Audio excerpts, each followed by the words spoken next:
She stood alone before a formation of America's deadliest warriors, the only woman among 32 elite Navy SEALs whose collective experience spanned every conflict zone on Earth.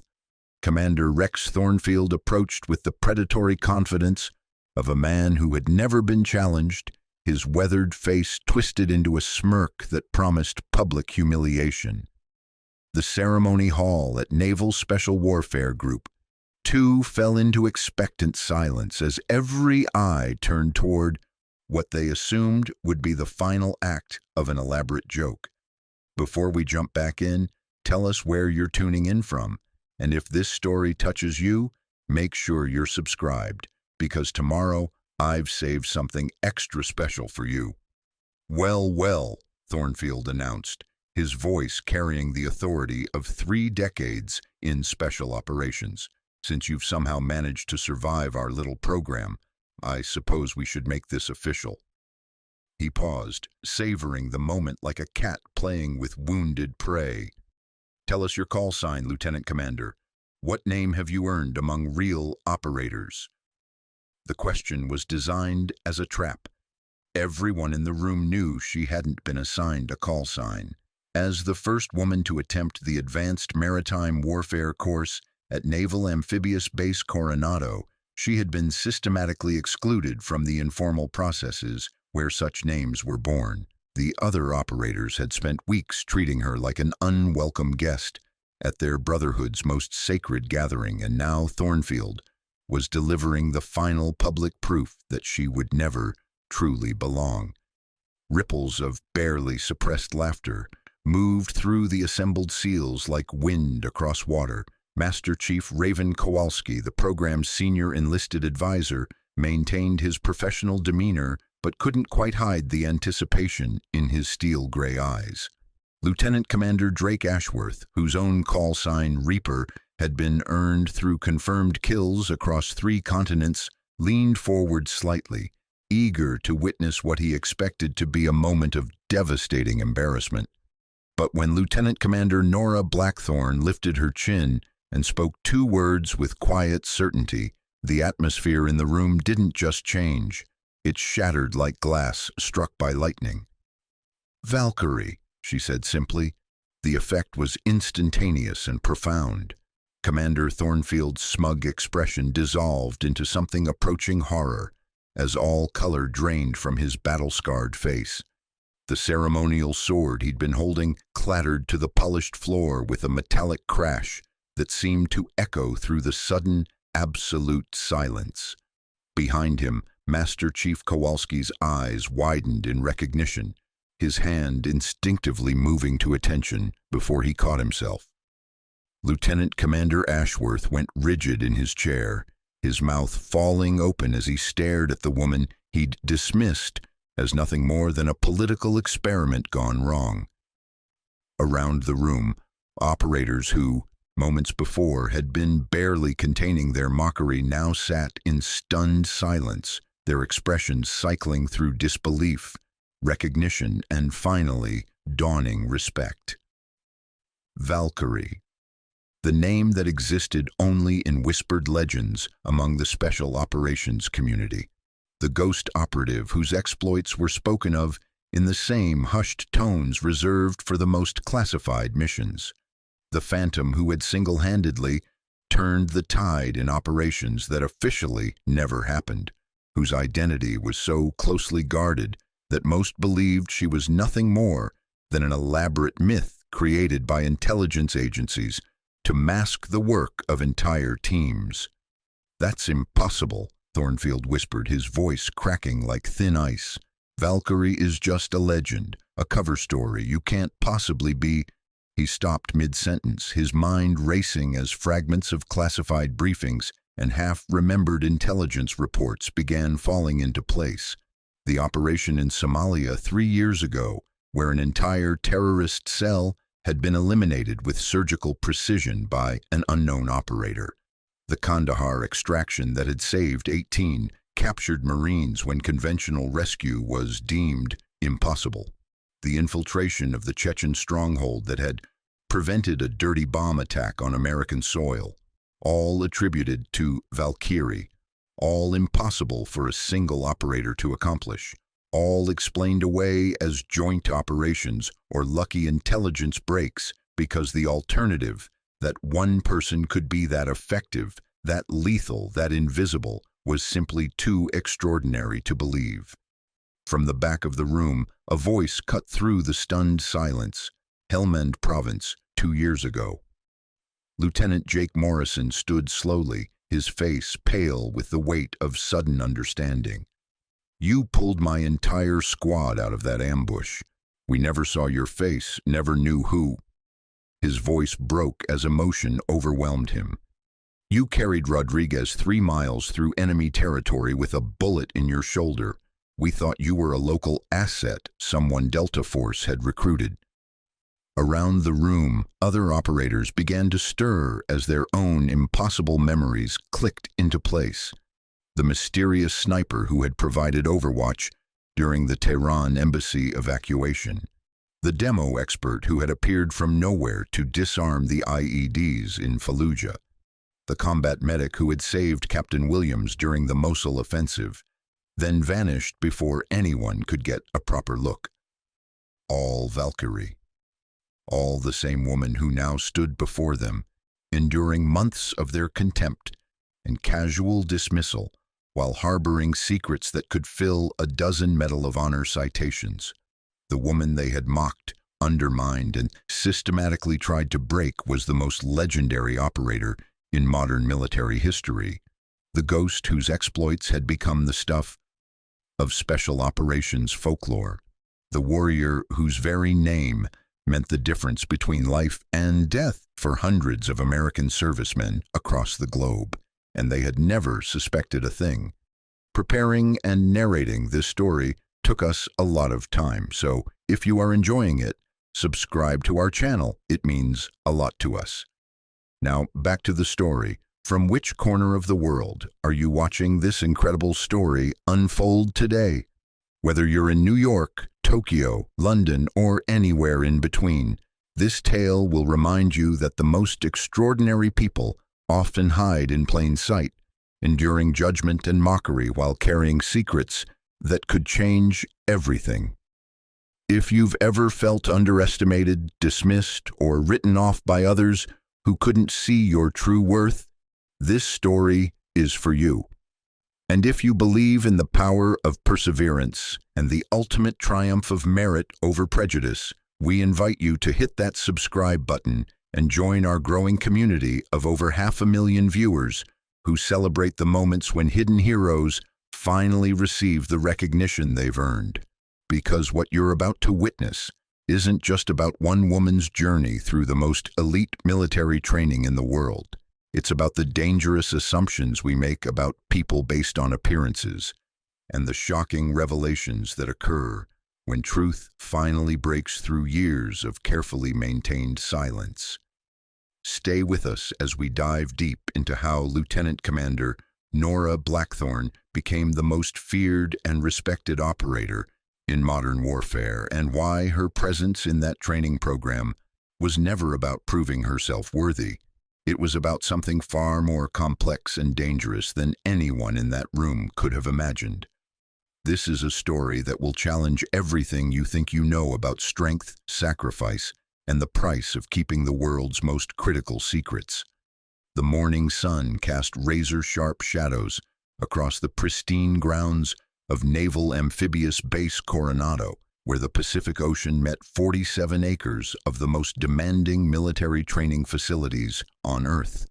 The Advanced Maritime Warfare course represented the pinnacle of special operations education, a crucible that transformed already elite SEALs into weapons of surgical precision capable of operating in the world's most hostile environments.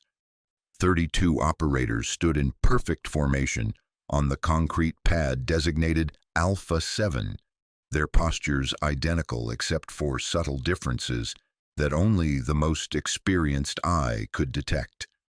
Lieutenant Commander Nora Blackthorne occupied position 17, her stance fractionally more precise than those around her, a detail that spoke of muscle memory forged in circumstances her fellow trainees could never imagine. Commander Rex Thornfield moved down the line with the methodical precision of a man who had conducted this inspection ritual thousands of times across his 31-year career.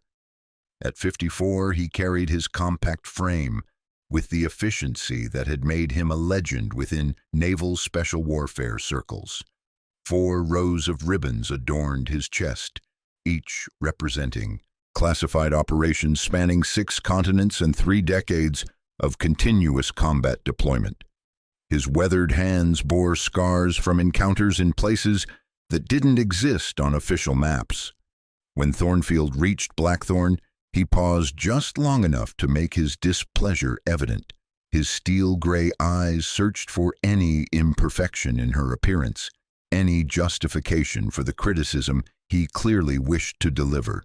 The commander's opposition to the Pentagon's experimental integration program was no secret within the tight-knit special operations community. "Lieutenant Commander Blackthorn," Thornfield said, his voice carrying across the silent formation like the crack of a rifle. "Your tactical vest appears to be configured incorrectly for maritime operations." Though her equipment was arranged according to precise regulation standards, exactly as specified in the course manual, Blackthorn's expression remained perfectly neutral. "Yes, sir. I'll adjust it immediately, sir." A barely perceptible smirk flickered across the face of Lieutenant Commander Drake Ashworth, positioned 4 spots down from Blackthorn. The micro-expression conveyed what everyone understood, but none would officially acknowledge. Commander Thornfield had made eliminating women from elite special operations his personal crusade, and Lieutenant Commander Blackthorn represented his primary target. Master Chief Raven Kowalski, the course's senior enlisted instructor, maintained his professional bearing despite the obvious tension crackling through the formation. At 46, with 24 years of special operations experience, Kowalski had witnessed the evolution of warfare from the mountains of Afghanistan to the urban complexes of Iraq. He harbored his own reservations about female operators in certain high-intensity scenarios, but he kept these concerns separate from his duty to provide equal training to all qualified candidates. The towering Master Chief had earned his reputation through actions rather than words, his massive frame carrying the quiet authority of someone who had personally extracted dozens of operators from impossible situations. His call sign, Odin, reflected both his Nordic heritage and his uncanny ability to appear wherever battles turned desperate. "Today's evolution focuses on advanced underwater demolition techniques," Kowalski announced after Thornfield completed his deliberately prolonged inspection. "Full combat loads, night insertion via submarine, structural infiltration, and precision explosive placement. Weather conditions are marginal, with 6-foot swells and limited visibility." The operators maintained their disciplined silence, but subtle shifts in posture revealed their response to the announcement. This particular evolution typically appeared during week 12 of the 16-week program, not day 18. The accelerated timeline represented another systematic attempt to overwhelm Blackthorn before she could fully adapt to the course's demanding rhythm. "Command has modified our training schedule," Thornfield added, his gaze briefly but meaningfully settling on Blackthorn. "Some participants may find the adjustment challenging." The implication resonated clearly through the formation. The timeline had been deliberately compressed to test Blackthorn's limits while providing plausible deniability for any failures that resulted. As the formation dispersed toward the equipment preparation area, Lieutenant Commander Ashworth deliberately shoulder-checked Blackthorn with precisely calculated force. "Hope you're comfortable in cold water, Blackthorn," he muttered under his breath. Tonight's dive profiles got mysteriously extended. Blackthorn offered no response, maintaining the same composed expression she had displayed throughout the morning briefing. Only the slightest tightening around her emerald eyes betrayed any reaction to the provocation. In the equipment staging area, operators methodically checked their gear with the ritualistic precision that separated special operations forces from conventional military units. Each piece of equipment represented potential survival or death in the unforgiving underwater environment they would soon enter. Lieutenant Garrett Hayes, a soft-spoken SEAL from Alabama whose expertise in underwater navigation had earned him the call sign Compass, noticed Blackthorn's systematic approach to equipment preparation. Unlike the other operators who relied primarily on visual inspection and standard checklists, she employed additional verification methods that suggested experience with equipment configurations beyond standard SEAL training protocols. "You've done technical diving before," Hayes observed quietly, noting her familiarity with rebreather systems, typically reserved for the most classified underwater operations. "Some background in commercial diving," Blackthorn replied neutrally, neither elaborating nor deflecting the observation. Captain Zara Winters entered the staging area, her naval intelligence insignia standing out against her otherwise unmarked uniform. At 38, Winters had built her reputation on her ability to coordinate complex multi-agency operations while maintaining absolute compartmentalization of sensitive information. "Lieutenant Commander," Winters acknowledged with a nod that conveyed recognition beyond simple professional courtesy. "Captain," Blackthorn responded, her tone remaining neutral while her eyes communicated something unspoken. Their brief exchange drew curious attention from nearby operators. Captain Winters' presence at the training facility was unusual. Naval intelligence typically maintained operational distance from special warfare training evolutions, unless extraordinary circumstances warranted direct oversight. As the teams prepared for transport to the submarine insertion point, a communications specialist approached Blackthorn with a secure tablet displaying an encrypted message interface. "Priority communication, Lieutenant Commander. Eyes only. Biometric verification required." She accepted the device, completed a complex authentication sequence involving both fingerprint and retinal scanning, then read the message content in approximately 15 seconds before returning the tablet. Nothing in her expression revealed the communication's substance, but those observing closely might have noticed the subtle straightening of her shoulders afterward. The evening Pacific stretched endlessly toward the horizon as the operators boarded the waiting submarine. USS Hampton, a nuclear attack submarine configured specifically for special operations support, would carry them 12 nautical miles offshore for their insertion point. Commander Thornfield occupied the submarine's control room, observing the loading procedures with the calculating attention of a predator, waiting for weakness to reveal itself. Beside him stood an observer whose presence had not been announced to the training cadre, Admiral Patricia Sterling, whose responsibilities within Naval Special Warfare Command included direct oversight of experimental training programs.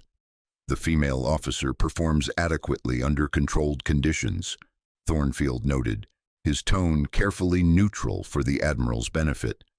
"Commander Blackthorn's performance has exceeded expectations across all evaluation criteria," Admiral Sterling replied evenly. "Her technical scores place her in the top 5% of all candidates who have attempted this course." Thornfield's jaw tightened almost imperceptibly. "Technical proficiency doesn't necessarily translate to effectiveness under extreme operational stress, Admiral. Tonight's evolution should provide more definitive data regarding her capabilities." What neither officer mentioned was the classified addendum to the evening's training objectives, additional parameters that would test Blackthorn's response to scenarios far beyond the standard curriculum's scope. Commander Rex Thornfield's opposition to female integration into elite special operations units ran deeper than institutional tradition or personal prejudice. It was rooted in a philosophy forged through 3 decades of witnessing what he considered the fundamental realities of warfare. His corner office at Naval Amphibious Base Coronado served as a shrine to this worldview, with photographs documenting operations where the difference between mission success and catastrophic failure had often come down to raw physical capability and psychological resilience under conditions that pushed human endurance beyond rational limits. The commander's resistance to change had crystallized during a classified briefing 18 months earlier, when Pentagon officials announced the Advanced Maritime Warfare Course would serve as the testing ground for female integration into naval special warfare's most elite units. Thornfield had listened with growing frustration. As civilian administrators, most of whom had never faced enemy fire, outlined their vision for transforming special operations to reflect broader societal values. "They don't understand what we do here," Thornfield had confided to Master Chief Kowalski after that briefing. "This isn't about equal opportunity employment. This is about maintaining the capability that keeps America's enemies awake at night." Kowalski, whose loyalty to Thornfield was absolute, despite his own more nuanced views on integration, had nodded respectfully. "Yes, sir. The standards speak for themselves." But Thornfield's concerns extended beyond physical capabilities to what he viewed as the inevitable erosion of unit cohesion that would result from introducing sexual dynamics into environments where absolute trust meant survival. He had witnessed the subtle but measurable changes in unit dynamics when women joined previously all-male teams in conventional military settings, and he refused to allow such compromises within the special operations community he had devoted his life to perfecting. Lieutenant Commander Drake Ashworth served as Thornfield's unofficial lieutenant in this campaign, his own motivations stemming from experiences during a deployment in Syria, where a mixed-gender intelligence team had suffered casualties that Ashworth attributed directly to hesitation and distraction caused by personal relationships. The incident had left him convinced that integration represented a dangerous social experiment, conducted at the expense of operational effectiveness. "Blackthorn is competent enough," Ashworth had acknowledged during a private conversation with Thornfield. "But competence isn't the issue. The issue is what happens when she becomes a liability in a real-world scenario, and other operators compromise mission objectives trying to protect her." Thornfield had nodded grimly. "Exactly. And by the time we discover that reality, it will be too late. People will die because politicians wanted to make a statement." The commander's strategy for addressing the integration program involved systematic documentation of performance deficiencies that would provide irrefutable evidence for his position. He meticulously recorded every deviation from optimal performance, every moment of hesitation, every indication that female operators couldn't meet the unconscious standards that defined elite special operations. However, Lieutenant Commander Blackthorn presented an unexpected challenge to this methodology. Her performance consistently exceeded minimum standards. Her psychological evaluation showed remarkable stability under stress, and her technical knowledge demonstrated mastery of advanced concepts that typically required years of specialized training to acquire. This exceptional competence only strengthened Thornfield's resolve to expose what he viewed as the fundamental impossibility of female integration. If Blackthorn could be broken despite her obvious capabilities, it would prove that even the most qualified women couldn't handle the ultimate pressures that defined special operations reality. "She's too good," Thornfield had observed to Captain Winters during an unguarded moment. "Nobody achieves that level of proficiency without extensive operational experience, and her file shows standard career progression through conventional naval assignments." Captain Winters had maintained professional neutrality. Perhaps her previous assignments provided more comprehensive training than the documentation indicates, Commander. Or perhaps there are aspects of her background that someone wants to keep classified, Thornfield had replied, his suspicion evident. Either way, I intend to discover exactly what we're dealing with before this program moves forward. The commander's growing paranoia about Blackthorn's true identity fed into broader concerns about political manipulation of military training programs. He suspected that her assignment to the course represented something beyond simple integration testing, possibly a deliberate attempt to embarrass him personally or to discredit his long-standing opposition to policy changes he considered dangerous. These suspicions were reinforced by Captain Winters' unusual presence at the training facility and her obviously close monitoring of Blackthorn's progress. Naval intelligence typically maintained minimal involvement in special warfare training unless specific security concerns warranted direct oversight. "There's something they're not telling us about this woman," Thornfield had confided to Admiral Sterling during a secure communication. "Her performance profile doesn't match her documented experience, and the intelligence community is showing unusual interest in a routine training evolution."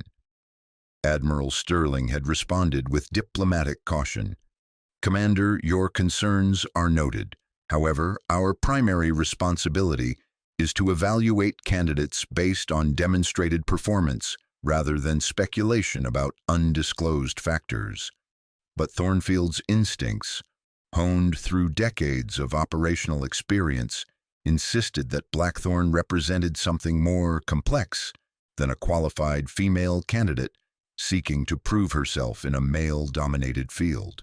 Her subtle confidence, her familiarity with advanced techniques, and her complete lack of intimidation in the face of systematic harassment suggested someone operating from a position of hidden knowledge rather than desperate determination to succeed. This possibility both intrigued and alarmed him. If Blackthorn was indeed more than she appeared, then his efforts to expose female integration's supposed weaknesses were being manipulated for purposes he couldn't yet understand.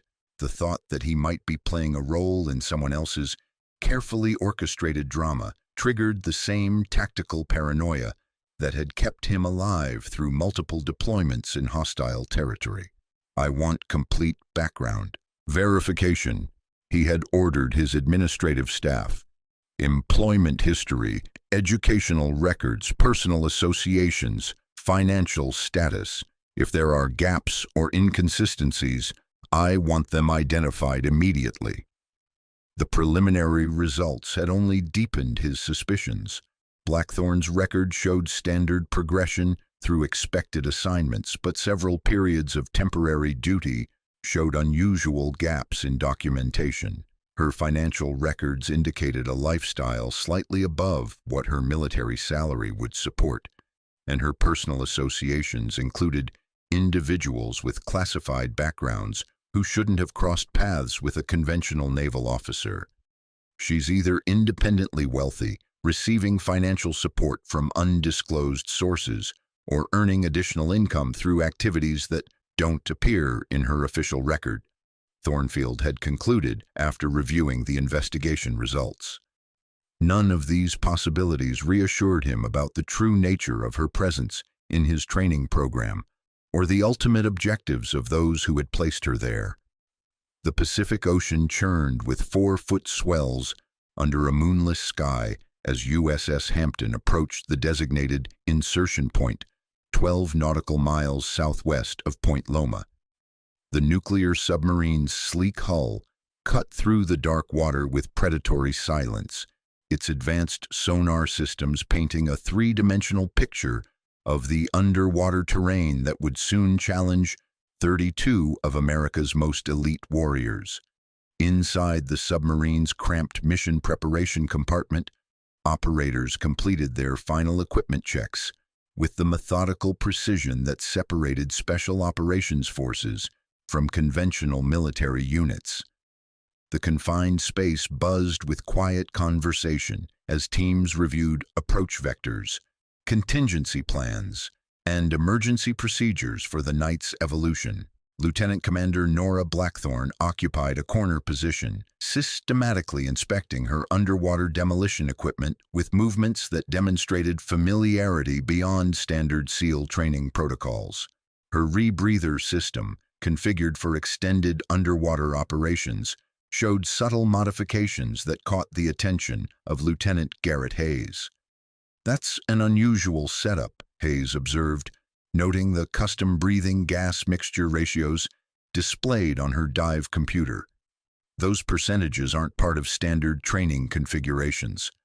Blackthorne glanced up briefly before returning to her equipment check. Previous experience with technical diving applications. The modifications improve efficiency at extended depths. Hayes frowned slightly. The gas mixture she had selected was typically reserved for military operations involving depths and duration far exceeding the night's training parameters. Such configurations required specialized training that didn't appear anywhere in standard naval career progression paths. Before he could pursue the subject further, Master Chief Kowalski's voice cut through the compartment's background noise.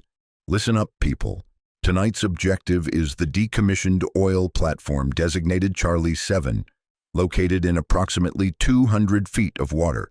Your mission is to infiltrate the structure, place simulated demolition charges at designated structural points, and extract without detection by the platform's automated security systems." The platform, a massive steel structure that had been repurposed for training exercises, represented one of the most challenging underwater infiltration scenarios in special warfare training. Its complex architecture included multiple levels of defensive systems designed to simulate real-world target conditions. "Water temperature is 58 degrees Fahrenheit, Kowalski continued. Visibility is limited to 15 feet due to algae blooms. Current is running northeast at approximately 2 knots. These conditions will test your navigation skills, thermal management, and equipment reliability under adverse circumstances." Lieutenant Commander Ashworth raised his hand. "Master Chief, what's the time limit for this evolution?" 4 hours from insertion to extraction, Kowalski replied. "However, teams that demonstrate exceptional efficiency may be selected for advanced training opportunities that could influence future assignment considerations." The implicit competition element changed the exercise dynamics instantly. What had been designed as a collaborative training evolution was now a contest where success could determine career trajectories and access to the most prestigious special operations assignments. Blackthorne absorbed this information without visible reaction, but Hayes noticed the subtle way she recalculated her equipment loadout, making minute adjustments that suggested intimate familiarity with competitive underwater operations. "Teams will insert in sequence," Kowalski announced. "Ashworth's team deploys first, followed by Rodriguez, then Blackthorne. Spacing is 15 minutes between insertions to prevent interference with approach vectors." As the submarine reached the insertion point, teams began their final preparations. Ashworth's 4-person unit moved toward the launch chamber with the confident efficiency of operators who had trained together for months. Their synchronized movements and silent communication demonstrated the seamless teamwork that defined elite special operations units. "Don't embarrass yourself out there, Blackthorne," Ashworth muttered as he passed her position. "Some of us have reputations to maintain." Blackthorne's response was barely audible. "Reputations are earned through performance, not protected through politics." The exchange drew sharp looks from nearby operators, but before anyone could respond, Ashworth's team had entered the launch chamber and begun their descent toward the target platform. 15 minutes later, Rodriguez's team followed the same procedure, disappearing into the black water with practiced silence. Their approach would take them along the platform's eastern flank, utilizing a debris field for concealment during their infiltration. When Blackthorn's turn arrived, she moved toward the launch chamber with her 3 assigned teammates: Hayes, Petty Officer Marcus Steele, and Petty Officer Diego Santos. Unlike the previous teams, which had spent weeks building operational chemistry, Blackthorn's unit had been deliberately assembled from operators who had minimal previous collaboration. "Standard approach protocol?" Hayes asked as they entered the water, his voice transmitted through their communication system. "Negative," Blackthorn replied, her tone carrying quiet authority that seemed natural despite her officially subordinate position on the team. "We'll use a modified infiltration pattern that avoids the primary sensor grids." Steele, a demolition specialist whose experience included multiple deployments in urban warfare environments, frowned inside his diving mask. "That's not what we briefed, Lieutenant Commander. The standard approach follows proven protocols." "Standard protocols are designed for predictable scenarios," Blackthorn responded, already moving away from the expected approach vector. "Follow my lead unless you have specific objections to mission success." Something in her calm certainty discouraged further argument. Despite the clear deviation from established procedures, the 3 operators found themselves following her through the dark water with growing curiosity about her alternative strategy. Blackthorn's navigation through the underwater terrain demonstrated knowledge that exceeded anything taught in standard SEAL training programs. She moved with absolute confidence through areas where visibility was near zero, avoiding underwater obstacles that shouldn't have been detectable until physical contact revealed their presence. "How did you know about that cable array?" Santos whispered after Blackthorn guided them around a network of underwater cables that could have entangled their equipment. "Previous experience with similar structures," she replied, offering no additional explanation. As they approached the target platform, Blackthorn's unorthodox route revealed its brilliance. While the other teams would be forced to navigate through heavily monitored approach corridors, her path utilized natural terrain features and structural blind spots that rendered them effectively invisible to the platform's detection systems.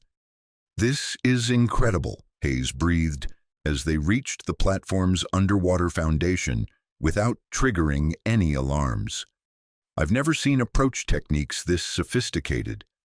The platform's lower levels presented a maze of steel supports, access passages, and defensive obstacles designed to challenge even experienced operators. Standard training doctrine called for systematic progression through the structure, following predetermined routes that balanced security with efficiency. Instead, Blackthorn moved through the complex architecture like a phantom, her path seemingly random but consistently avoiding every sensor trigger point and security checkpoint. Her teammates struggled to follow her rapid progression while maintaining the silence and stealth that the mission demanded. "She knows this platform," Steele realized as they reached their first demolition target ahead of schedule. "This isn't navigation skills or good luck. She's been here before." The demolition placements proceeded with similar efficiency, while other teams would require careful reconnaissance to identify optimal charge positions. Blackthorn guided her unit directly to structural points that would maximize damage while minimizing detection risk during placement. When they emerged from the platform after completing their objectives, 43 minutes had elapsed since insertion, less than half the allocated time and significantly faster than either of the preceding teams had managed. "How is that possible?" Hayes asked as they began their extraction swim. "We accomplished everything in record time, without compromising any security protocols." Blackthorn's response carried implications that would haunt him for days afterward. Some missions require capabilities beyond standard training parameters. Tonight was simply about applying the right techniques to the right scenario. As they surfaced near the extraction point, Hayes realized that he had just witnessed something unprecedented in his 8-year special operations career, an operator whose capabilities transcended every performance benchmark he had previously encountered. The woman swimming beside him possessed knowledge and skills that shouldn't have existed within conventional military training frameworks, and her casual competence suggested experiences that her official record couldn't possibly contain. The debriefing room at Naval Amphibious Base Coronado buzzed with tension as the three teams assembled for their post-mission analysis. Commander Thornfield occupied the head of the conference table, his expression carefully controlled as he reviewed the performance data that contradicted every assumption he had made about the evening's training evolution.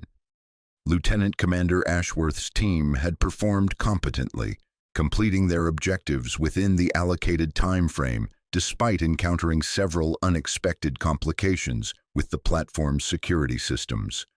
Their approach had followed textbook SEAL infiltration protocols, demonstrating the methodical precision that characterized special operations training. Rodriguez's team had faced similar challenges but had overcome them through adaptive problem-solving and superior teamwork. Their slightly faster completion time reflected the kind of incremental improvement that experienced operators achieved through repetition and refinement of established techniques. Blackthorn's team had shattered every performance metric by margins that seemed to defy explanation. 43 minutes, Thornfield announced, his voice carrying barely concealed incredulity. Lieutenant Commander Blackthorn's team completed the entire evolution in 43 minutes, which represents approximately half the time required by the other teams. Master Chief Kowalski studied the tactical display, showing each team's approach vectors and progression through the platform structure. Blackthorn's path through the complex architecture bore no resemblance to standard infiltration techniques, yet it had somehow avoided every security measure while achieving optimal positioning for demolition placement. That route isn't covered in any training manual I've ever seen, Kowalski observed, genuine curiosity evident in his voice. Where did you acquire familiarity with those techniques, Lieutenant Commander? Blackthorn maintained her characteristic composure. Adaptive application of standard principles, Master Chief. When conventional approaches prove suboptimal, creative problem-solving becomes necessary. Lieutenant Hayes shifted uncomfortably in his seat, still processing what he had witnessed during the underwater evolution. The woman sitting across from him had demonstrated capabilities that transcended anything he had encountered in 8 years of special operations experience. With respect, Lieutenant Commander, Hayes interjected, that wasn't creative problem-solving. You knew that platform's layout better than the people who designed the training evolution. You moved through those passages like you had detailed blueprints memorized. A flicker of something, perhaps amusement, perhaps warning, crossed Blackthorn's features before her expression returned to its usual neutral state.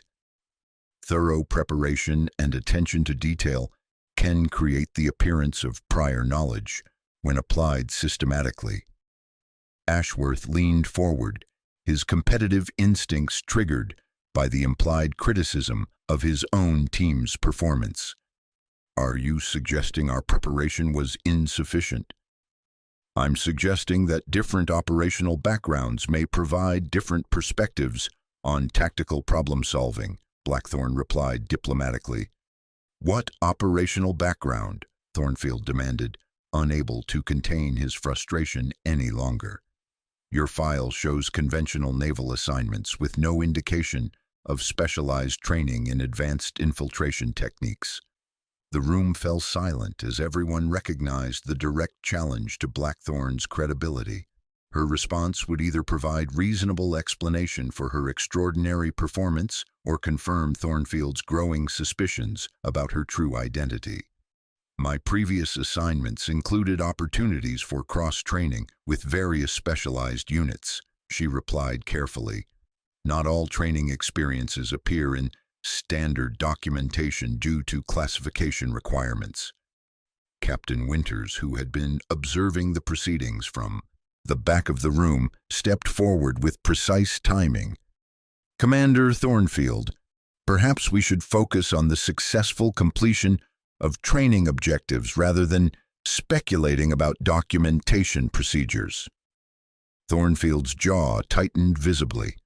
The intelligence officer's intervention reinforced his suspicions about coordination between Blackthorn and unknown external forces. "Captain, when an operator demonstrates capabilities that exceed documented training experience, it raises legitimate questions about program integrity. Or it demonstrates exceptional aptitude and preparation," Winters countered smoothly. "Qualities we presumably want to encourage rather than question." The tension in the room was palpable as two different philosophies of military leadership collided. Thornfield represented traditional special operations culture, where every capability had to be earned through documented experience and proven performance. Winters embodied a more flexible approach that prioritized results over procedural orthodoxy. Before either could respond, an aide entered the room, carrying a secure communication device. "Commander Thornfield, priority message from Naval Special Warfare Command. Immediate response required."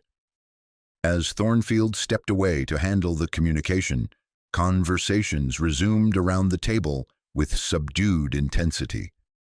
Operators discussed the evening's evolution in hushed tones, their assessment of Blackthorn fundamentally altered by what they had witnessed. "That underwater navigation was inhuman," Petty Officer Steele murmured to Santos. "She moved through zero visibility conditions like she had GPS coordinates for every obstacle." "And those demolition placement techniques," Santos replied. "I've never seen charges positioned with that level of precision under those time constraints." Petty Officer Rachel Kim, one of two female operators in the program, approached Blackthorn with obvious respect. "Lieutenant Commander, I was wondering if you might be willing to share some insights about equipment modification techniques. Your rebreather configuration seemed remarkably efficient." Blackthorn studied the younger operator with apparent assessment before responding. "Equipment optimization requires understanding the specific operational environment and mission parameters. What works in one scenario may prove inadequate or even dangerous in another." "But surely there are general principles that could be applied more broadly," Kim pressed. "Your gas mixture selections alone could revolutionize extended duration underwater operations." "Revolutionary changes in military equipment require extensive testing and validation before implementation," Blackthorn replied. "Individual modifications that work for experienced operators may not translate safely to broader application." Hayes, who had been listening to the exchange, noticed the careful way Blackthorn deflected specific technical questions while providing reasonable-sounding explanations. Her responses demonstrated sophisticated understanding of equipment capabilities while avoiding details that might reveal the source of her knowledge. Commander Thornfield returned to the room, his expression even grimmer than before. "Change of plans," he announced. "Tomorrow's evolution has been moved to tonight. We'll be conducting immediate transition to advanced close-quarters battle scenarios." The announcement caused visible reactions throughout the room. The accelerated schedule represented another deviation from standard training progression, compressing what should have been days of preparation into hours. "Urban infiltration simulation using the Quantico facility," Thornfield continued. full tactical loads, live ammunition exercises, and direct action scenarios against opposing forces with authorization to use aggressive resistance tactics. Master Chief Kowalski frowned at the modification. Live ammunition training typically occurred only after extensive preparation and safety briefings, not as an impromptu addition to an already demanding schedule. Sir, Kowalski ventured, the Quantico facility requires specific safety certifications and equipment configurations that may not be immediately available. All requirements have been satisfied, Thornfield replied curtly. Transport departs in 90 minutes. Use the time for equipment preparation and tactical planning. As the operators dispersed to gather their gear, Blackthorn remained seated for several moments, her expression thoughtful. Hayes, who had been watching her carefully, noticed the subtle change in her demeanor, a shift from training participant to something more focused and dangerous. "Everything all right, Lieutenant Commander?" he asked quietly. She looked at him with eyes that seemed to be calculating variables he couldn't comprehend. "Just considering the tactical implications of accelerated training schedules. Sometimes rapid transitions reveal capabilities that weren't apparent under controlled conditions." The statement carried implications that Hayes didn't fully understand, but something in her tone suggested that the evening's upcoming evolution would test more than just combat skills. As she stood and moved toward the equipment area, her gait carried a predatory confidence that had been carefully concealed during previous training exercises. For the first time since the program began, Hayes wondered if Commander Thornfield's systematic pressure campaign was about to produce consequences that no one had anticipated. The Quantico Urban Training Facility stretched across 12 acres of meticulously constructed buildings designed to replicate the most challenging urban combat environments American forces might encounter worldwide. Mock embassies, apartment complexes, commercial districts, and industrial facilities provided infinite variations for close-quarters battle training, each structure equipped with advanced monitoring systems that could track every movement, every decision, every tactical choice made by operators moving through the complex. At 47 hours, 32 elite SEALs prepared for insertion into what Command had designated as a high-value target extraction scenario. The mission parameters were deliberately vague: locate and secure a priority asset while neutralizing hostile forces and avoiding civilian casualties in a densely populated urban environment. Lieutenant Commander Nora Blackthorn checked her weapons systems with the methodical precision that had characterized her performance throughout the Advanced Maritime Warfare course. Her M4A1 carbine was configured with advanced optics and suppressor systems, while her secondary weapons included a Sig Sauer P226 and an array of specialized equipment that most operators would consider excessive for a training evolution. "Heavy loadout tonight," observed Lieutenant Hayes, noting the additional gear attachments on Blackthorn's tactical vest. "Expecting trouble?" "Urban environments present unpredictable variables," she replied, adjusting her night vision system with movements that suggested intimate familiarity with the equipment. "Preparation for multiple contingencies reduces operational risk." Master Chief Kowalski briefed the assembled teams from the facility's Tactical Operations Center, his voice carrying through their communication systems with crystal clarity. "Your target is a foreign intelligence asset being held on the 3rd floor of Building 7. Intelligence indicates hostile forces numbering between 8 and 12 personnel, armed with automatic weapons and equipped with night vision capabilities." The building in question rose 4 stories above the surrounding structures, its windows darkened and approaches covered by multiple defensive positions. Standard assault doctrine would require coordinated team movements, careful reconnaissance, and systematic elimination of threats before attempting extraction. Time limit is 45 minutes from insertion to extraction, Kowalski continued. Any team that exceeds this time frame will be considered compromised and eliminated by supporting enemy forces. Commander Thornfield observed the proceedings from the command center, his attention fixed on Blackthorn with the intensity of a hunter tracking dangerous prey. Beside him, several officers whose presence had not been announced to the training cadre monitored multiple display screens showing feeds from throughout the facility. "She's carrying equipment that isn't standard issue," noted Colonel Marcus Webb, whose credentials within Joint Special Operations Command granted him access to the most classified training evolutions. "That's not regulation configuration for this exercise."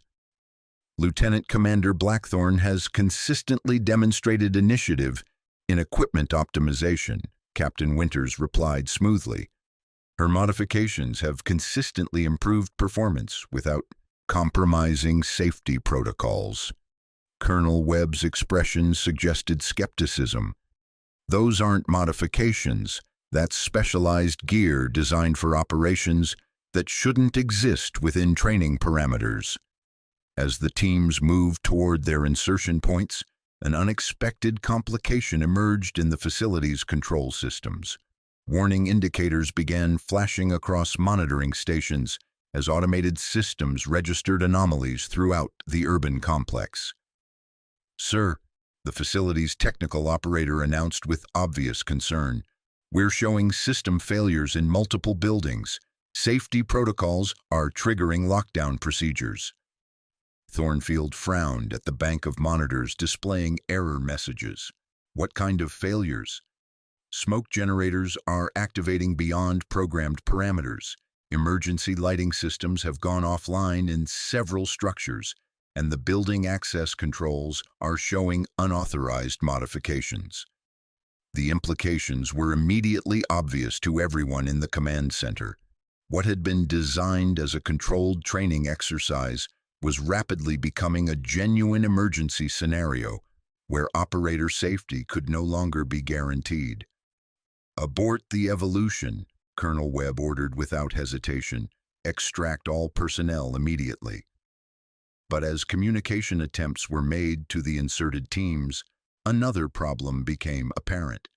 The facility's communication systems were experiencing selective failures that prevented contact with specific units while maintaining connection with others.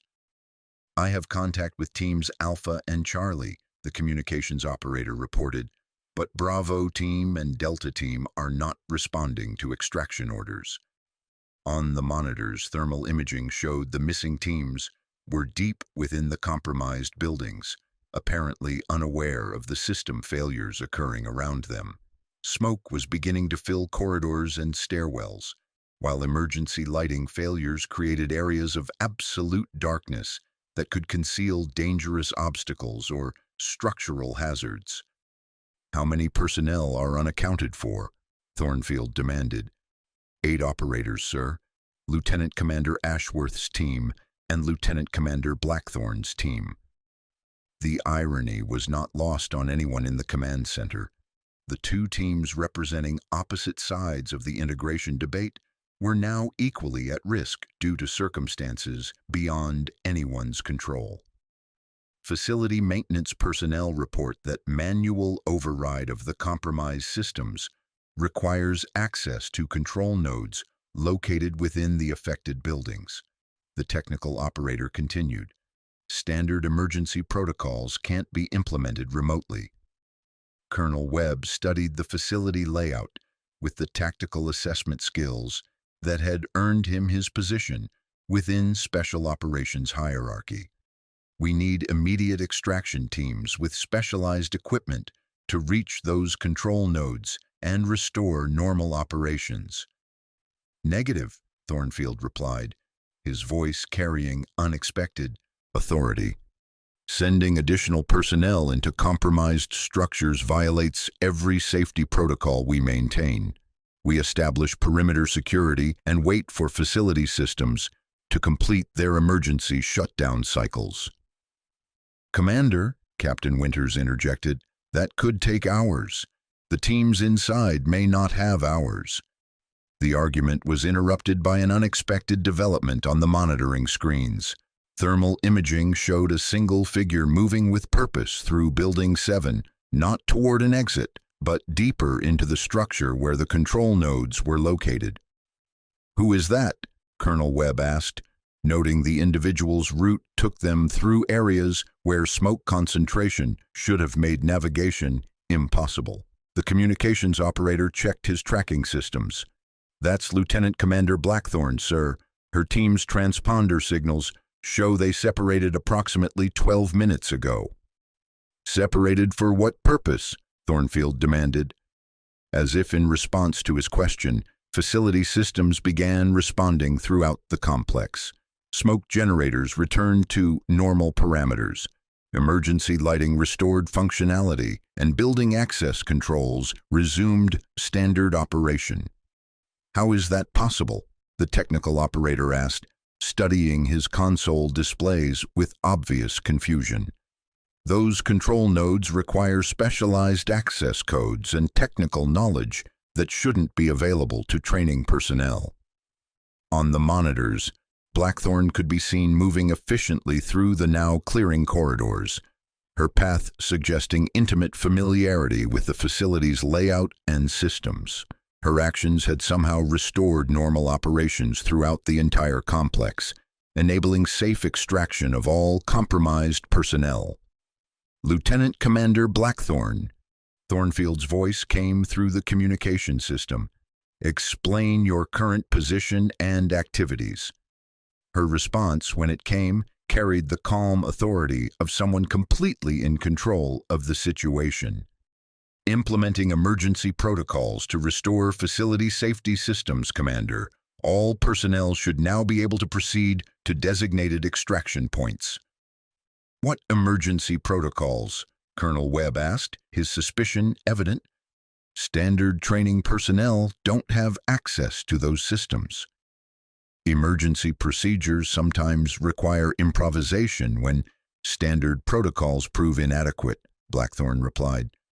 "The priority was personnel safety, not procedural compliance." As teams began emerging from the compromised buildings, reporting successful completion of their training objectives, despite the system failures, one fact became undeniably clear to everyone in the command center. Lieutenant Commander Blackthorn had not only solved a crisis that had threatened the safety of multiple operators, but she had done so using knowledge and capabilities that exceeded anything available through conventional military training. The woman they had been systematically testing and challenging had just demonstrated that she possessed skills and access that shouldn't have existed within the context of a training exercise. The command center at Quantico Urban Training Facility maintained an atmosphere of controlled tension as Commander Rex Thornfield processed the implications of what he had just witnessed. Lieutenant Commander Nora Blackthorn had not merely solved a technical crisis. She had demonstrated capabilities that fundamentally challenged every assumption about her background, her training, and her reason for being in his program. Colonel Marcus Webb stood beside the main tactical display, his expression reflecting the calculating assessment of someone whose career involved managing operations that existed beyond conventional military parameters. The specialized equipment Blackthorn had carried, her intimate knowledge of facility systems, and her calm authority during the crisis suggested involvement with programs that operated at classification levels far above standard special warfare training. "I want Lieutenant Commander Blackthorn in my office immediately," Thornfield announced, his voice carrying the barely controlled frustration of a man whose carefully constructed worldview was being systematically dismantled. "And I want her isolated from other personnel until this matter is resolved." Captain Winters stepped forward with diplomatic precision. "Commander, perhaps a cooling-off period would be appropriate before conducting any formal interviews. The evening's events were stressful for everyone involved. The evening's events revealed capabilities that shouldn't exist within the context of this training program, Thornfield replied sharply. Captain, I don't know what game you and your intelligence community colleagues are playing, but I won't allow my facility to be used as a stage for unauthorized operations. The accusation hung in the air like smoke from a discharged weapon. Everyone in the command center understood that Thornfield was alleging deliberate deception at the highest levels of naval command structure, a charge that could end careers or trigger investigations depending on its accuracy. 20 minutes later, Blackthorn stood at attention in Thornfield's austere office, her posture reflecting perfect military bearing despite the obvious hostility radiating from the commander seated behind his desk. The room's walls displayed 3 decades of special operations memorabilia, each piece representing Thornfield's unwavering commitment to the standards and traditions that defined elite military units. Explain yourself, Thornfield demanded without preamble. How did you access those facility control systems? Where did you acquire knowledge of emergency override procedures that aren't included in any training manual? Blackthorn maintained her characteristic composure, her expression revealing nothing of the calculations occurring behind her emerald eyes. Emergency situations sometimes require adaptive application of available resources, Commander. When personnel safety is threatened, standard protocols become secondary considerations. Stop deflecting, Thornfield snapped, rising from his chair with predatory intensity. I've been conducting special operations for 31 years. I know the difference between improvisation and specialized training.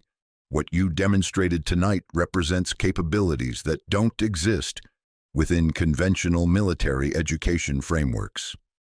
Perhaps my previous assignments provided broader experience than standard career progression might suggest, she replied carefully. Thornfield moved around his desk, deliberately invading her personal space with the intimidation techniques that had proven effective against countless subordinates throughout his career. Your previous assignments consisted of intelligence analysis, surface warfare coordination, and administrative functions. None of those positions would provide familiarity with advanced facility management systems or emergency override protocols. Not all military training appears in accessible documentation, Commander. The response triggered visible frustration in Thornfield's weathered features. I have access to every classification level maintained by Naval Special Warfare Command. If training records exist, I can review them. If operational experience exists, I can verify it. What I cannot access suggests involvement with organizations that operate outside normal military command structures. A slight smile flickered across Blackthorn's features before disappearing. That's an interesting assumption, sir. It's not an assumption, Thornfield pressed. It's a logical conclusion based on observable evidence. You possess capabilities that exceed documented training, demonstrate knowledge that shouldn't exist within your background, and maintain composure under pressure that suggests extensive operational experience. He paused, studying her face for any crack in her composed exterior. The question is whether you're CIA, DIA, or something even more specialized that I'm not supposed to know about. I'm a naval officer completing required training, Commander, nothing more. We both know that's a lie, Thornfield replied coldly. What we need to determine is the extent of the deception and its ultimate purpose. Their confrontation was interrupted by a sharp knock on the office door. Master Chief Kowalski entered without waiting for permission, his massive frame filling the doorway as he rendered a precise salute. Commander Admiral Sterling is on secure communication from Naval Special Warfare Command. She requires immediate consultation regarding tonight's training evolution. Thornfield's expression darkened further. Direct communication from Admiral-level command during a routine training exercise was unprecedented and suggested that tonight's events had attracted attention from the highest levels of naval hierarchy. "Transfer the call to my secure terminal," Thornfield ordered. "Lieutenant Commander Blackthorne will remain here pending completion of this interview." "Actually, sir," Kowalski continued with obvious reluctance, "Admiral Sterling specifically requested Lieutenant Commander Blackthorne's presence during the consultation." The request fundamentally altered the power dynamics in the room. If Admiral Sterling wanted Blackthorne included in command-level discussions, it suggested that her true status was significantly different from what her official position indicated. "Very well," Thornfield replied through gritted teeth, "but this conversation isn't finished." As they moved toward the secure communication facility, Thornfield's mind raced through implications he found increasingly disturbing. If Blackthorne was operating under deep cover with authorization from the highest levels of naval command, then his systematic efforts to expose weaknesses in female integration had been manipulated from the beginning. The possibility that he had been unwittingly participating in an elaborate intelligence operation designed to test his own responses rather than evaluate female operators triggered the same paranoia that had kept him alive through multiple deployments in hostile territory. "How long have you been watching me?" he asked quietly as they walked through the facility's secured corridors. Blackthorne's response carried implications that confirmed his worst fears. Sometimes the most important operations are those that remain invisible until their completion, Commander. The secure communication room hummed with electronic countermeasures designed to prevent any unauthorized interception of classified discussions. Admiral Patricia Sterling's image appeared on the primary display screen, her expression reflecting the gravity of someone dealing with situations that could influence national security policy. "Commander Thornfield," Sterling began without preamble, "tonight's training evolution has produced some unexpected complications that require immediate clarification." Thornfield straightened to attention. "Yes, ma'am, I was about to file a comprehensive report regarding Lieutenant Commander Blackthorne's unauthorized access to facility systems." "Unauthorized access?" Sterling's eyebrows rose slightly. "Commander, Lieutenant Commander Blackthorne's actions tonight may have prevented a catastrophic failure of safety systems that could have resulted in serious injuries or fatalities." "Admiral, with respect, her knowledge of those systems suggests capabilities that aren't documented in her official training record." Sterling's expression remained neutral, but something subtle shifted in her demeanor. "Commander, there are aspects of Lieutenant Commander Blackthorne's background that remain classified at levels above your current access authorization." The statement hit Thornfield like a physical blow. If Blackthorne's background required classification above his Alpha 9 clearance level, then she was involved with operations that existed at the very apex of military and intelligence hierarchy.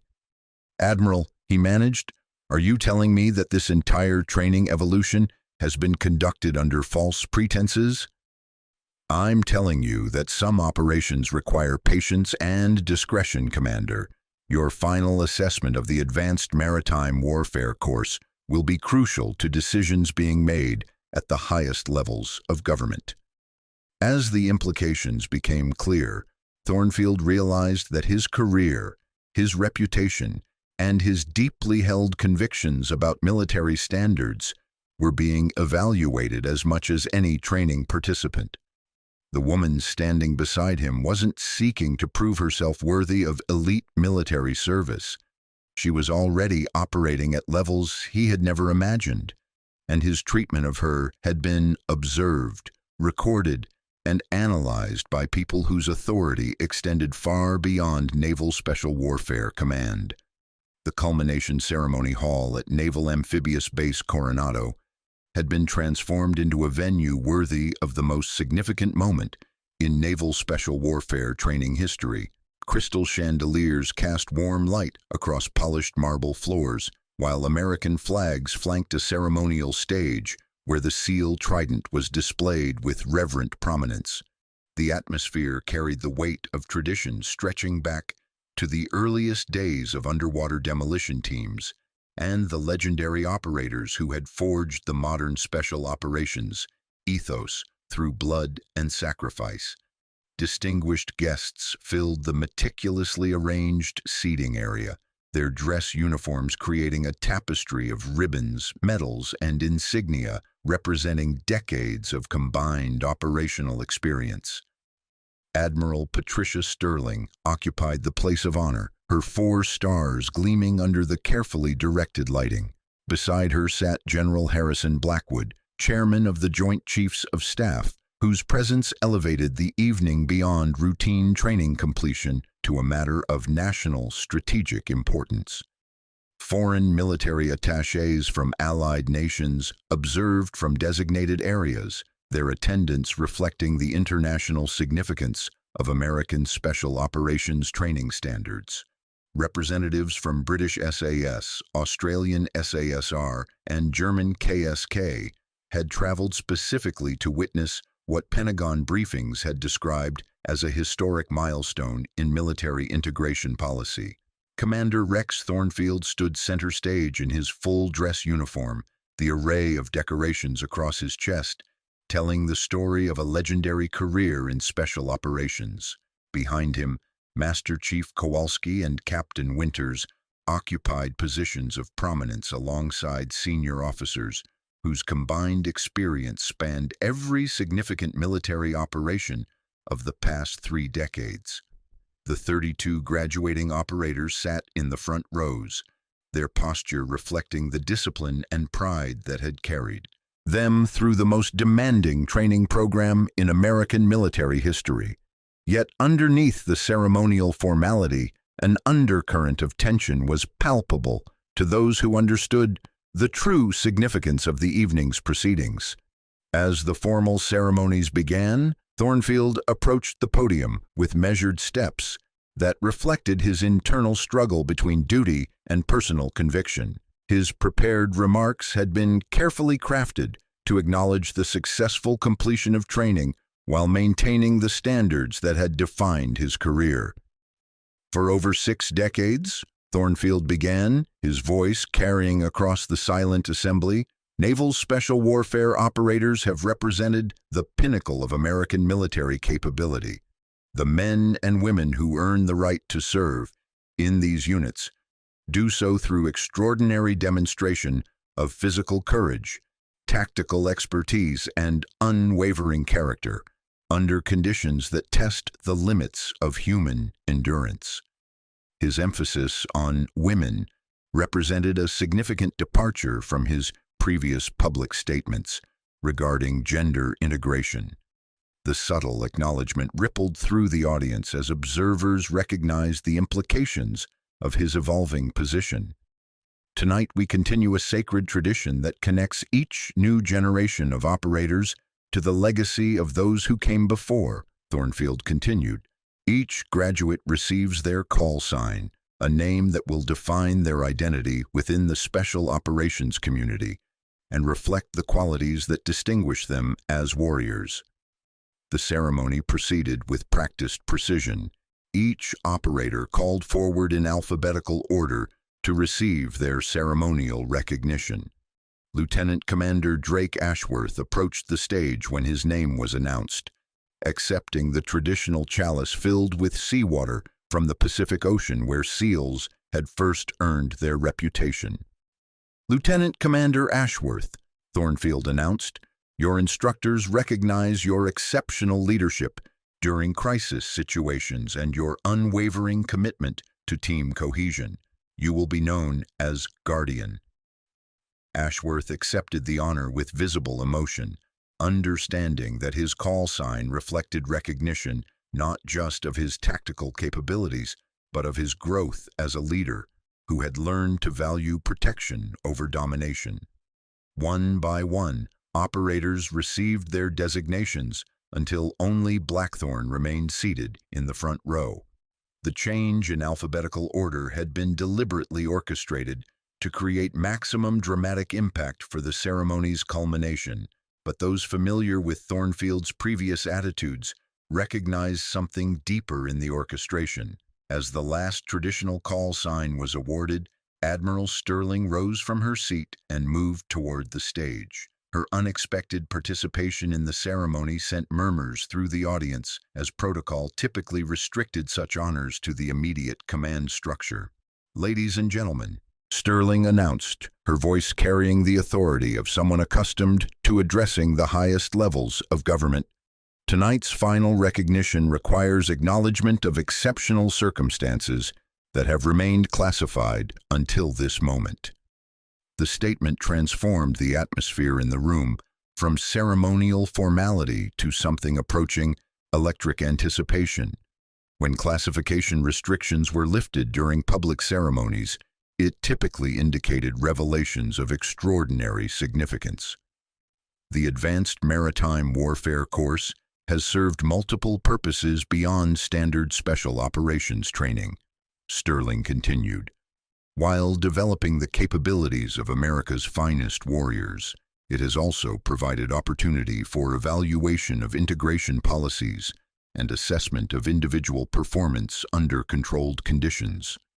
Thornfield's expression remained carefully neutral, but those watching closely could detect the slight tension around his eyes, as Sterling's words suggested layers of meaning that extended beyond straightforward military training. "Lieutenant Commander Nora Blackthorn," Sterling announced, "approach the platform." Blackthorn stood with the fluid grace that had characterized her movement throughout the training program, walking toward the stage with measured steps that carried none of the nervousness or anticipation that might be expected from someone approaching career-defining recognition. Instead, her demeanor suggested someone preparing for the completion of a mission rather than the receipt of an honor. As she reached the ceremonial position, Admiral Sterling extended not the traditional chalice, but a small presentation case whose contents remained hidden from the assembled audience. Before proceeding with standard recognition protocols, Sterling announced, "This ceremony requires acknowledgement of previous achievements that have remained classified for operational security purposes."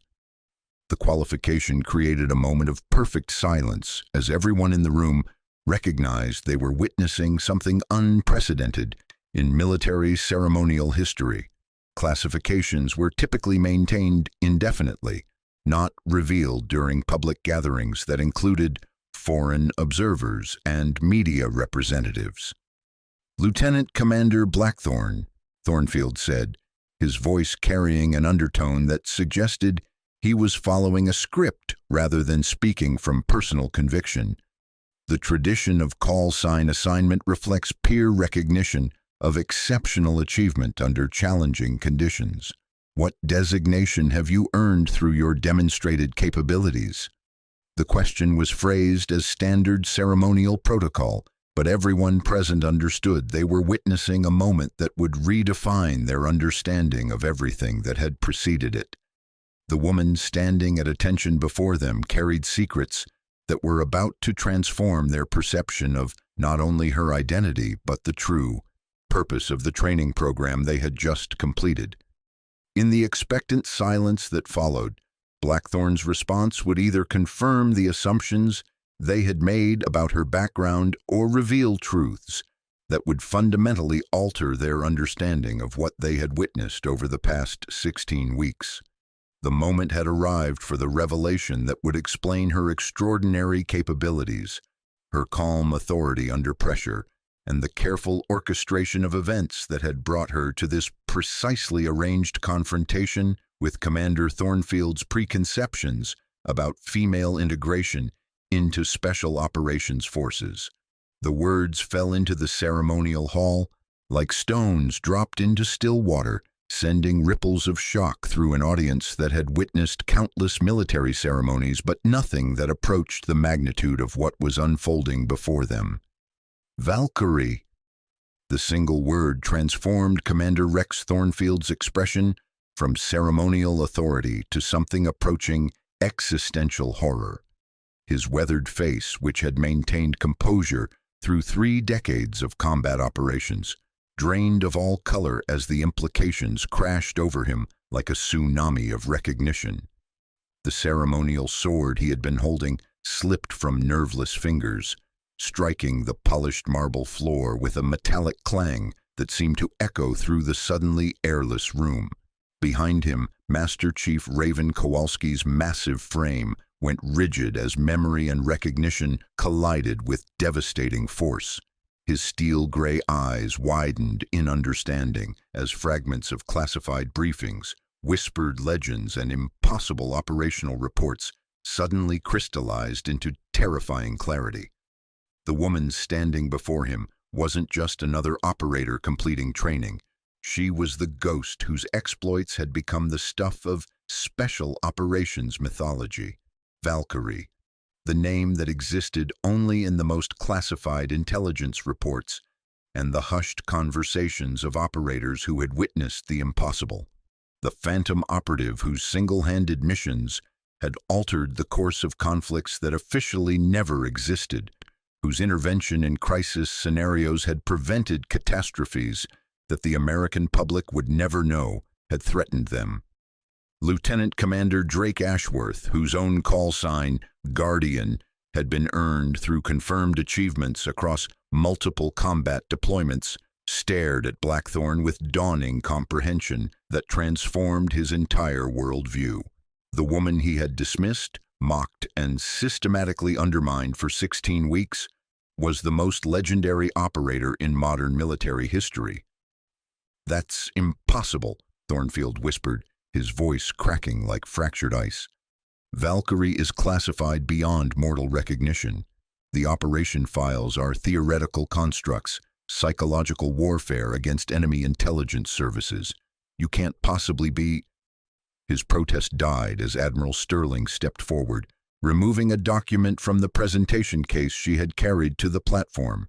The paper bore classifications and authentication codes that commanded absolute silence from everyone present, regardless of their rank or security clearance. "Operation Valhalla," Sterling announced, her voice carrying across the stunned assembly. "Classified at presidential authority level, conducted over a 7-year period across 4 continents.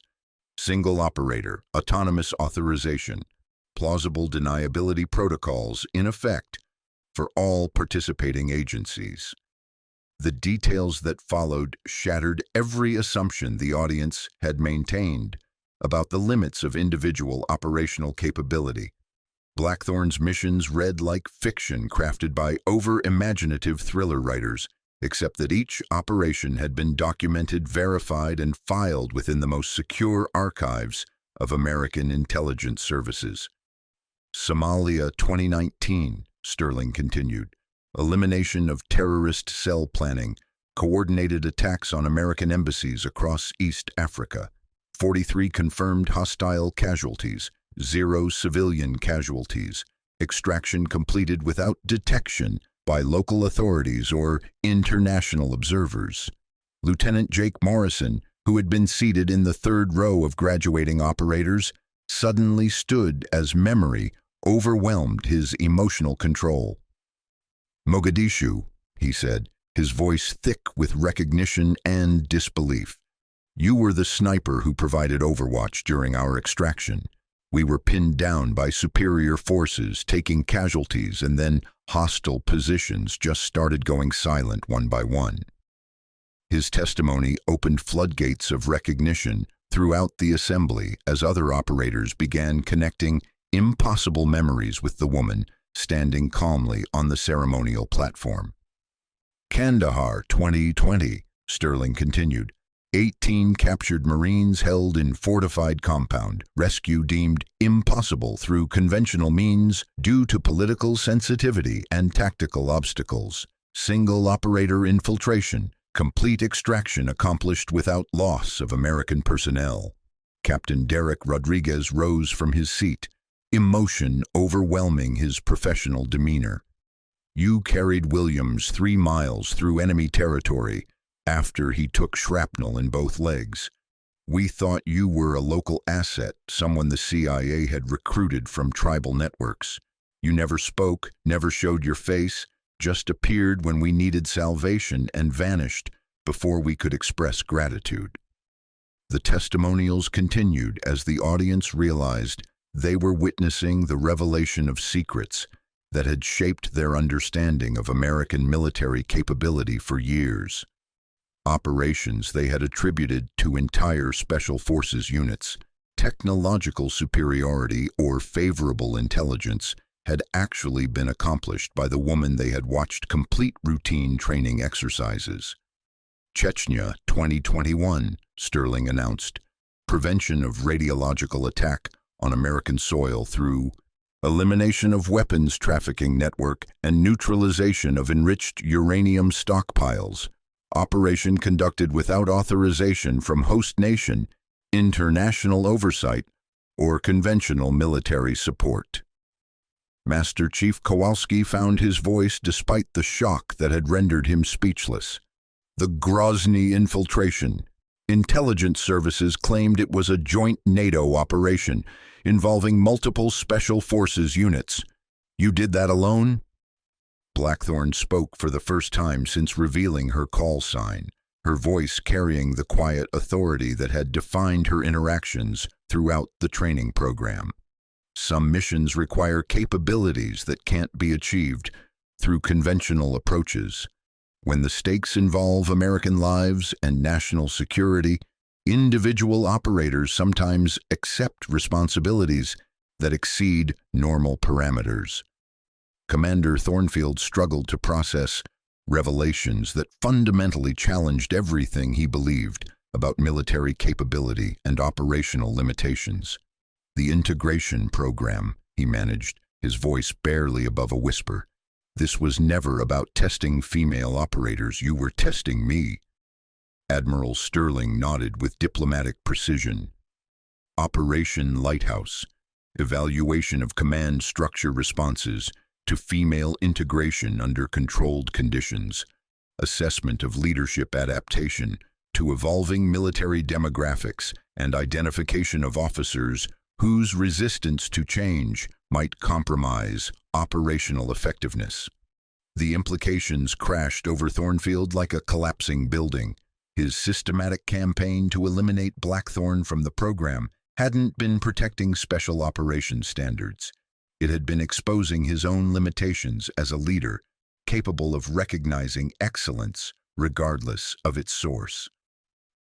Around the room, foreign military attachés leaned forward with obvious fascination. The revelation that American special operations possessed individual capabilities of this magnitude represented intelligence information of extraordinary strategic value. Yet it was being revealed publicly in a demonstration of confidence that spoke to overwhelming operational superiority. Lieutenant Hayes, who had witnessed Blackthorn's impossible underwater navigation techniques, stood slowly as understanding overwhelmed him. Every evolution, every training scenario, you weren't learning, you were teaching, demonstrating capabilities we didn't even know existed. Training serves multiple purposes, Blackthorn replied. Individual improvement, team development, and assessment of institutional capacity to recognize and utilize exceptional resources regardless of traditional expectations. Petty Officer Rachel Kim, one of 2 female operators in the program, approached the stage with tears streaming down her face. You endured months of harassment, discrimination, and systematic attempts to break you, knowing you could have ended it at any moment by revealing who you really were. The emotional weight of that sacrifice resonated through the assembly as everyone present recognized the extraordinary discipline required to maintain such deception while enduring treatment that would have destroyed lesser individuals. Blackthorn's response carried the humility that had characterized her throughout the program. Service requires accepting difficult assignments for purposes larger than individual comfort. Sometimes the mission demands invisible sacrifice to achieve objectives that can't be accomplished through conventional approaches. As the full magnitude of the revelation settled over the audience, spontaneous applause began building throughout the room. Not the polite acknowledgement typical of military ceremonies, but the genuine recognition of warriors who understood they were witnessing something unprecedented in military history. One by one, operators throughout the assembly rose to their feet in salute to the woman who had redefined their understanding of courage, capability, and sacrifice. The gesture spread through the room until every military member present was standing at attention, rendering honors to an operator whose legends would be told for generations. Commander Thornfield, his worldview fundamentally altered by revelations that challenged every assumption he had maintained about military excellence, slowly raised his hand in salute to the woman whose true identity had just rewritten the history of modern special operations. 6 months after the revelation that transformed naval special warfare training forever, the Advanced Maritime Warfare Course welcomed its most diverse cohort in military history. 48 operators stood at attention in the same formation area, where Lieutenant Commander Nora Blackthorne had endured systematic discrimination while concealing her identity as the most legendary special operations warrior of the modern era. The morning sun cast familiar shadows across Naval Amphibious Base Coronado, but the atmosphere had fundamentally changed. Among the assembled candidates stood 12 female officers, their presence no longer an experimental anomaly, but an accepted component of America's elite military forces. Their expressions reflected the same focused determination that characterized their male counterparts, unmarred by the doubt or defensiveness that might have existed before VALKYRIE's revelation changed everything. Commander Rex Thornfield, now bearing the additional responsibility of Director of Integrated Special Operations Training, conducted his inspection with the methodical precision that had defined his career. However, his approach had evolved from seeking justification for exclusion to identifying capabilities that might have been overlooked by conventional assessment methods. At position 12 stood Lieutenant Sarah Chen, whose background in electrical engineering and fluency in Mandarin had earned her selection despite initial skepticism about her physical capabilities. Thornfield paused before her with the same attention to detail he had always maintained, but his assessment now focused on potential rather than perceived limitations. "Lieutenant Chen," he said, his voice carrying across the formation, "your equipment configuration shows modifications for extended underwater operations. Explain your reasoning." "Sir, the mission profiles for this evolution suggest scenarios where standard configurations might prove suboptimal. I've adjusted gas mixtures and equipment positioning based on analysis of successful techniques demonstrated by previous graduates." Thornfield nodded approvingly. The response demonstrated exactly the kind of analytical thinking and adaptive preparation that he now recognized as indicators of exceptional potential, rather than dangerous deviation from established protocols. Master Chief Raven Kowalski, whose own perspective had been fundamentally altered by witnessing VALKYRIE's capabilities, observed the interaction with satisfaction. The transformation in command philosophy had produced measurable improvements in training effectiveness and candidate performance across all demographic categories. "Outstanding preparation, Lieutenant," Kowalski acknowledged. "Innovation within established safety parameters represents exactly the kind of thinking we want to encourage." From her position at the rear of the formation, Lieutenant Commander Blackthorne watched the proceedings with quiet approval. Her new role as senior instructor for advanced tactical development allowed her to influence training methodology while maintaining the operational security that her ongoing missions required. The Valkyrie identity remained active, with new assignments taking her to locations and scenarios that continued pushing the boundaries of individual operational capability. However, her revelation had created opportunities for sharing knowledge and techniques that could enhance the effectiveness of entire units, rather than relying solely on single operator solutions. Today's evolution will test your ability to adapt proven techniques to unexpected scenarios, Blackthorn announced as she stepped forward to address the formation. You'll be working with equipment and tactics that have been validated through operational experience rather than theoretical analysis. The subtle reference to her own contributions carried special meaning for those who understood the source of the innovations they would be implementing. Techniques that had been developed through necessity during classified missions were now being incorporated into standard training protocols, multiplying their impact across the entire Special Operations community.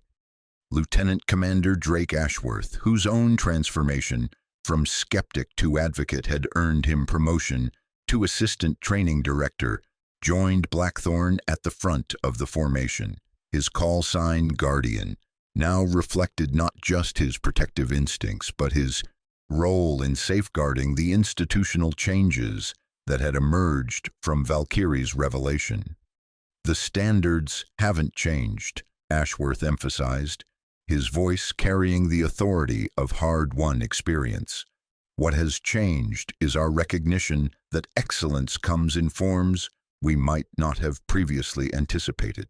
Your job is to exceed those standards, regardless of background, gender, or conventional expectations. Captain Zara Winters, now bearing the insignia of Rear Admiral and serving as Director of Special Operations Personnel Development, observed the proceedings from the administrative area. Her role in orchestrating Operation Lighthouse had earned recognition within intelligence circles for successfully identifying and correcting institutional biases that had limited military effectiveness. The integration metrics are remarkable, she noted to Colonel Marcus Webb, who had been assigned to document the program's evolution for Joint Special Operations Command. Performance indicators across all categories have improved by an average of 18% since implementing the revised training protocols. Webb nodded as he reviewed statistical summaries that demonstrated the tangible benefits of embracing rather than resisting demographic change within elite military units. The female candidates aren't just meeting standards, they're pushing everyone to higher levels of performance through competitive pressure and alternative approaches to tactical challenges. The afternoon training evolution took place at the same underwater facility where Blackthorn had first demonstrated capabilities that exceeded conventional expectations. The new candidates approached the challenges with techniques that incorporated lessons learned from Valkyrie's innovations, their performance reflecting the accumulated wisdom of operational experience rather than purely theoretical training. Lieutenant Chen's team completed their objectives using modified approaches that demonstrated creative problem-solving while maintaining strict adherence to safety protocols. Her leadership style, which emphasized collaborative analysis and adaptive planning, produced results that impressed even seasoned instructors. Exceptional work, Master Chief Kowalski acknowledged, as the teams completed their debriefing. You've demonstrated exactly the kind of innovative thinking that defines special operations excellence. As the day's training concluded, operators gathered in the same facility where Valkyrie's identity had been revealed 6 months earlier. However, instead of the tension and uncertainty that had characterized previous ceremonies, the atmosphere reflected confidence and mutual respect among individuals who understood their shared commitment to excellence. Blackthorn addressed the assembled candidates with the quiet authority that had defined her throughout her career. Each of you has demonstrated capabilities that justify your presence in this program. Some of you will discover that your potential exceeds anything you previously imagined. Others will find that excellence requires sacrifices you hadn't anticipated. She paused, allowing her words to settle across the silent assembly. But all of you will leave this program understanding that true strength comes not from conforming to existing expectations, but from redefining what those expectations should be. Lieutenant Hayes, now serving as a senior instructor after completing his own advanced training, approached Blackthorn after the formation dispersed. "Commander, I've been wondering about something since the ceremony. How many others are out there? How many operators like you exist within the Special Operations community?" Blackthorn regarded him with the same calm assessment she brought to all interactions. "Lieutenant, the most important lesson of the past 6 months isn't about individual capabilities. It's about institutional capacity to recognize and develop excellence regardless of its source." She gestured toward the departing candidates, whose conversations reflected the camaraderie and mutual respect that had replaced the systematic harassment that had once characterized gender integration attempts. The future of Special Operations lies not in exceptional individuals operating alone, but in exceptional units that maximize the potential of every member. VALKYRIE's greatest achievement wasn't any single mission. It was proving that excellence exists in forms we hadn't learned to recognize. As evening settled over Naval Amphibious Base Coronado, Blackthorn stood alone in the ceremony hall, where her true identity had been revealed. The transformation that had begun with Operation Lighthouse had rippled through the entire Special Operations community, creating changes that would influence military effectiveness for generations. Her secure communication device activated with the subtle vibration that indicated a new VALKYRIE assignment. As she read the mission parameters, her expression showed the familiar focus that had defined her approach to impossible challenges throughout her career. Some battles were fought with weapons and tactics. Others were fought with patience and persistence against prejudices that limited institutional potential. VALKYRIE had proven equally effective in both domains, and the legacy of that effectiveness would continue shaping the future long after her individual contributions became historical footnotes. Have you ever encountered someone whose true capabilities far exceeded your initial assumptions? Perhaps a colleague whose quiet competence masked extraordinary experience, or a friend whose humble demeanor concealed remarkable achievements. Share your story in the comments below, because recognizing hidden excellence in others isn't just about fairness. It's about discovering the untapped potential that surrounds us every day. Subscribe to join our community of viewers who celebrate the moments when truth finally emerges from the shadows, and when those who seemed ordinary reveal themselves to be absolutely extraordinary. Up next, you've got 2 more standout stories right on your screen. If this one hit the mark, you won't want to pass these up. Just click and check them out.